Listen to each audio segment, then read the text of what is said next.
Hello everyone and welcome back to another Stormworks update video. In this video we're going to be covering updates as of today, which is version 1.1.23. Now we're going to get started into it, and this week is a big update. It is not adding any new features in terms of new components or DLCs or anything like that. However, this week's update, the devs have gone and done a bunch of optimization here in Stormworks.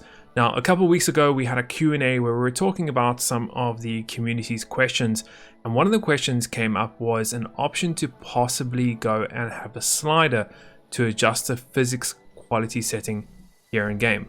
Well, fast forward a couple of weeks, the devs have now gone and implemented this here in Stormworks, and this is a big deal, especially if you're a player that likes to spawn in large creations or a player that runs it on a potato.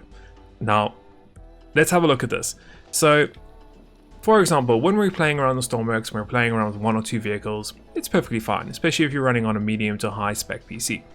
Everything's fine. However, once you start spawning in more complex creations, or you spawn in quite a lot of creations, it obviously goes and slows down, and you get that slow-mo effect here in Stormworks. Take, for example, I think it was Deep Sea Challenger that we went and reviewed a few days ago in the top 5. That's a huge creation here in Stormworks, and it was quite slow-mo and a little bit laggy when we were using that. So let's just jump over to that location and let's have a look at the vehicle. So we're over here at the Deep Sea Challenger. Now, this is a great creation, but unfortunately it's such a big creation that it does suffer from a little bit of the slow-mo, as you guys can see. It is a little bit slow-mo. It's not bad. I've seen much worse creations, but you kind of get that little slow-mo effect. Now, what the devs have gone is they've gone and put the slider in game. Now, you can access it by pressing the escape key, going into your settings and going over to general, and you'll notice there's something called physics detail. Now, before we change it over, let's go and open up our options here and let's have a look. We're currently getting 34 frames per second for physics. Yeah, we can see that currently while we're walking around, we're still a little bit slow-mo. I'm now going to go into my settings, I'm going to go over to general, and we're going to change our physics detail all the way down to low. I'm going to close the F1, which shows up everything. I'm just going to press apply. Now I want you to watch how we're going to walk around. We're going to get a big performance increase in how we're walking. Look at how smooth that is. Let's go and open up our F1 again. We're now running at 55 FPS, so we've gained around 20 FPS, possibly a little bit more or less, by just toggling that from high to low. Now, obviously, there are some creations like a Titanic, for example, that's just way too complex.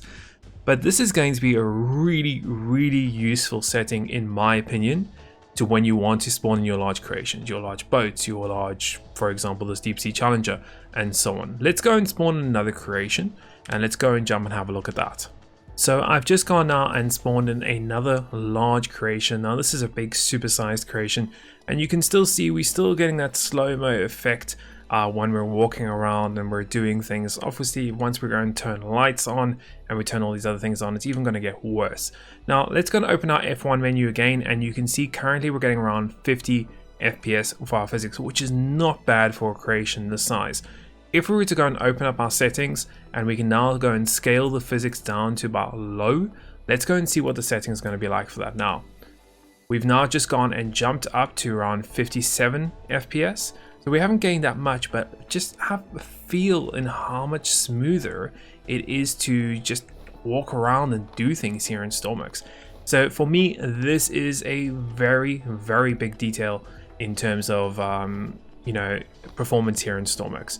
Now, it's probably not the best to run this always as low. Devs did say that you should ideally aim for it to be on high, because then you obviously get the best game. In theory, everything is working as intended, whereas obviously if you're cutting down the physics detail thing, less things are obviously computing at the same time. So it is recommended to keep it on high, but if you're a player, one, that runs on a potato, or two, just likes to use very big creations, then yes, definitely scale this down to low or to medium, and just play around with it and see what kind of performance you're going to get.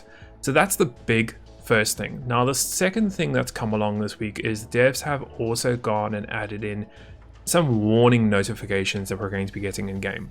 So there are two different types. There is one warning notification if you are spawning in a vehicle that is complex, either with lights or with too many bodies, so there's too many pivots, etc. like that.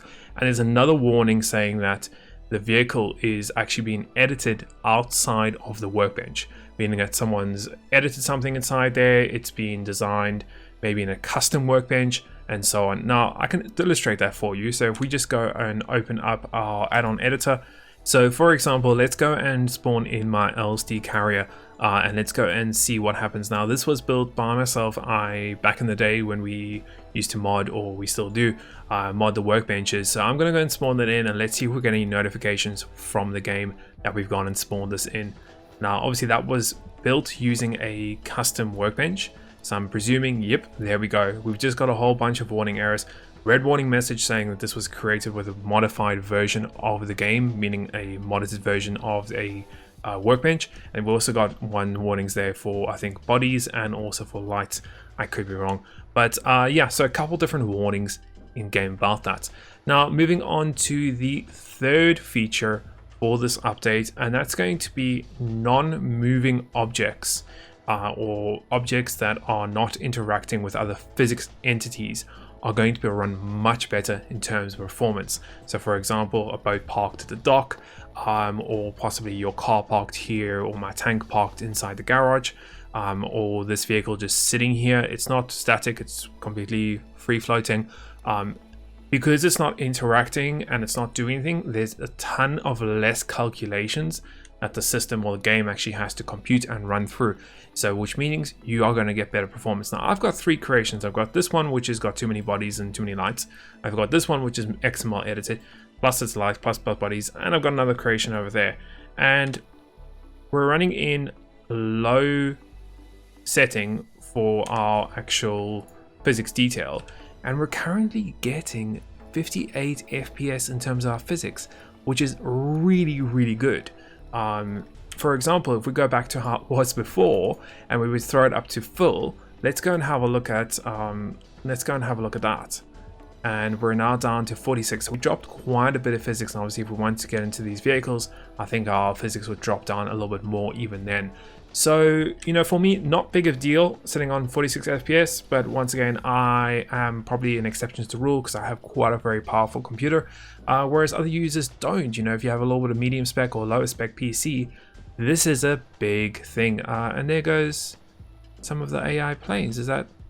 So guys, that's pretty much about it for this update. There's been a whole bunch of other bug fixes and performance improvements and other things, but those for me are the three big major big ticket items. I think this is a big deal. You guys let me know in the comments below. Along with that, the devs also did go and announce that there is going to be another Q&A happening very soon.